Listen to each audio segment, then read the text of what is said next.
गांव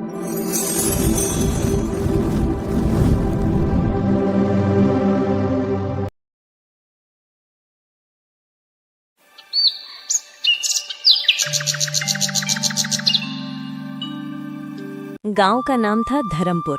चारों तरफ हरियाली, खेतों की खुशबू और मिट्टी की सौंधी महक। इसी गांव में रहता था एक किसान, रामदीन। रामदीन के पास ज्यादा जमीन नहीं थी, बस 2 एकड़ खेत, एक पुराना बैल और एक छोटी सी झोंपड़ी। लेकिन उसके पास जो सबसे बड़ी दौलत थी वो था उसका बेटा मोहन। मोहन अभी 15 साल का था, लेकिन समझदार और मेहनती। उसकी आंखों में सपने थे और दिल में अपने पिता के लिए सम्मान। हर दिन रामदीन सुबह 4 बजे उठता। पास ही खेत में जाकर वो मिट्टी को छूकर कहता, हे धरती माँ, आज भी हमें सहारा देना। मोहन भी जल्दी उठ जाता। सुबह रामदीन खेत जा रहा था, तभी उसके बेटे मोहन ने कहा, बाबा, मैं भी आपके साथ खेत चलूंगा। मैं अब बड़ा हो गया हूँ, खेतों में आपकी मदद करना चाहता हूँ। बेटा, तू पढ़ाई कर, खेती तो मैं संभाल लूंगा, तू चिंता मत कर। पढ़ाई जरूरी है बाबा, लेकिन आपके हाथ भी बटाने हैं। मैं आपको अकेला मेहनत करता नहीं देख सकता। ये सुन के रामदीन की आंखें भर आईं। संकट का समय। उस साल बारिश बहुत कम हुई, खेत सूखने लगे, धान की फसल कमजोर पड़ गई। रामदीन चिंतित होकर बोला, अब क्या होगा? अगर फसल नहीं हुई तो कर्ज कैसे चुकाएंगे? घर कैसे चलेगा? बाबा, हार मत मानिए, कोई रास्ता जरूर निकलेगा। लेकिन अगले दिन गांव के साहूकार बंसीलाल ने रामदीन के घर आकर दबाव बनाया। रामदीन, मेरा पैसा लौटाओ, नहीं तो अपनी जमीन लिख दो मेरे नाम। मैं अब ज्यादा इंतजार नहीं करूंगा। रामदीन ने हाथ जोड़कर कहा, थोड़ा समय दे दो साहूकार, मैं मेहनत कर रहा हूँ, बस एक मौका और दे दो। इस बार आपके सारे पैसे चुका दूंगा। किसान का भरोसा तो बस बारिश तक होता है, तुम लोग हमेशा बहाने बनाते हो। ये सुनते ही मोहन का खून खौल उठा। हम मेहनत करेंगे साहूकार, और आपका पैसा जरूर लौटाएंगे, आप देख लेना। मोहन, तू अगर मेहनत करे तो बड़ा अफसर बन सकता है। तू गांव का नाम जरूर रोशन करेगा। मोहन का सपना था कि वो पढ़ लिख कर अपने पिता को गरीबी से बाहर निकाले। एक दिन उसने कहा, बाबा, मैं कृषि विज्ञान पढ़ना चाहता हूँ। कृषि विज्ञान? ये सब पढ़कर क्या होगा बेटा? हाँ बाबा, मैं खेती को नई तकनीक से बदल दूंगा। हम गरीब नहीं रहेंगे, हमारा जीवन बदल जाएगा। मोहन ने गांव के कृषि केंद्र से जानकारी ली। उसने अपने पिता से कहा, बाबा, हमें सिर्फ धान नहीं, सब्जियां भी उगानी चाहिए। कम पानी में ज्यादा फायदा होगा। लेकिन हमें तो यही खेती आती है बेटा। सीखेंगे बाबा, मिलकर सीखेंगे। दोनों ने खेत में टमाटर, भिंडी और मिर्च लगाई। गांव वाले हंसने लगे। कुछ महीनों बाद सब्जियों की फसल भरपूर हुई। मोहन उन्हें बाजार ले गया बेचने। सारी सब्जियां बिक गईं और पैसे लेकर दौड़ता हुआ घर पहुंचा। ये देखो बाबा, मैंने सारी सब्जियां बेच दी। बेटा, ये तो चमत्कार हो गया। पहली बार इतना पैसा देखा है मैंने। चमत्कार नहीं बाबा, ये मेहनत और ज्ञान का फल है। रामदीन भाई, हमें भी बताओ ये नई खेती कैसे करते हैं, हम भी सीखना चाहते हैं।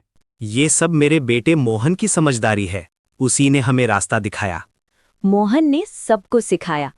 अब वही गांव जो हंसता था, आज सम्मान करता था। सब्जियों की फसल से घर में खुशहाली तो आई, लेकिन मोहन के मन में एक बात लगातार घूम रही थी। अगर हम खेती को और बेहतर बना सकें तो गांव के सभी किसान अमीर बन सकते हैं। एक दिन गांव के कृषि केंद्र में एक अधिकारी आया। उसने बताया, धर्मपुर के पास वाले जंगल में कुछ जड़ी बूटियां और प्राकृतिक खाद मिलती हैं, जो खेती को चमत्कारी बना सकती हैं। ये सुनते ही मोहन की आंखें चमक उठीं। उसने घर आकर बाबा से कहा, बाबा, मैं जंगल जाना चाहता हूँ, वहाँ से नई चीजें सीख कर लाऊंगा। जंगल? बेटा, वहाँ खतरा है, जंगली जानवर भी होते हैं। डर से जीवन नहीं चलता बाबा, मैं सावधानी से जाऊंगा। अगली सुबह मोहन एक छोटा बैग लेकर निकल पड़ा। रास्ता लंबा था। जैसे जैसे वो आगे बढ़ा, पेड़ घने होते गए, हवा ठंडी और रहस्यमयी हो गई। पक्षियों की आवाजें आने लगी, चूं चूं, फुर, और कहीं दूर से किसी जानवर की दहाड़, घुर्र। मोहन का दिल तेज धड़कने लगा। मोहन रुका। अचानक एक जंगली भालू सामने आ गया। मोहन पीछे हटने लगा, लेकिन तभी भालू उसकी तरफ दौड़ा। मोहन भागता गया और एक गड्ढे में गिर पड़ा। मोहन दर्द से कराह रहा था। तभी एक आवाज आई। मोहन ने देखा एक बूढ़ा साधु जैसा आदमी, लंबी दाढ़ी, हाथ में लकड़ी की छड़ी। मोहन बोला, बाबा, मैं गिर गया, मुझे मदद चाहिए। डर मत, जंगल उसी की मदद करता है जो मेहनती होता है। उसने मोहन को गड्ढे से उठाया और एक झोपड़ी में ले गया। झोपड़ी के पास बहुत सारी जड़ी बूटियां थीं। मोहन देख के हैरान हो गया। फिर दोनों झोपड़ी के अंदर चले गए।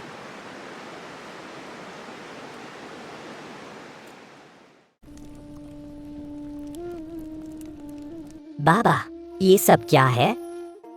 ये जंगल की औषधियां हैं। इनसे खेती में ऐसा बदलाव आता है कि जमीन सोना उगले। क्या मैं ये सीख सकता हूँ? हाँ, लेकिन इसके लिए तुझे एक परीक्षा देनी होगी। जंगल के अंदर एक पेड़ है, नीलम वृक्ष। उसके नीचे प्राकृतिक खाद का खजाना है, लेकिन वहां एक खतरा भी है। वहां एक आदमखोर बाघ रहता है। मैं जाऊंगा बाबा। तू सच में किसान का बेटा है। मोहन धीरे धीरे उस जगह पहुंचा। चारों तरफ सन्नाटा। तभी एक विशाल बाघ सामने आया। उसकी आंखें लाल, दांत तेज। मोहन डर गया, लेकिन भागा नहीं। उसने अपनी बेग से एक चाकू निकाला और जोर से चिल्लाया, मैं डरने नहीं आया, मैं सीखने आया हूँ। भाग जा, चला जा यहाँ से, चला जा यहाँ से। यहाँ से बाघ कुछ पल रुका। मोहन की हिम्मत और चाकू देख के डर गया। फिर धीरे धीरे पीछे हट गया। मोहन इस बार बच गया। मोहन ने नीलम वृक्ष के पास पहुंचा, नीचे देखा। वहां एक खास मिट्टी और खाद थी। उसने उसे बैग में भरा और खुशी से बोला, अब बाबा की जिंदगी बदल जाएगी। और घर की तरफ दौड़ पड़ा। घर वापसी। मोहन दौड़ता हुआ गांव लौटा। रामदीन घबराया हुआ बाहर खड़ा था। मोहन, कहाँ चला गया था बेटा? बाबा, मैं जंगल से नई ताकत लेकर आया हूँ। यह देखो जादुई खाद, इससे फसल बहुत ज्यादा होता है। अब हमारी खेती पूरे जिले में सबसे आगे होगी। उस दिन के बाद गांव में फसल बहुत हुई। अब रामदीन और मोहन के साथ पूरा गांव खुशी खुशी रहने लगा।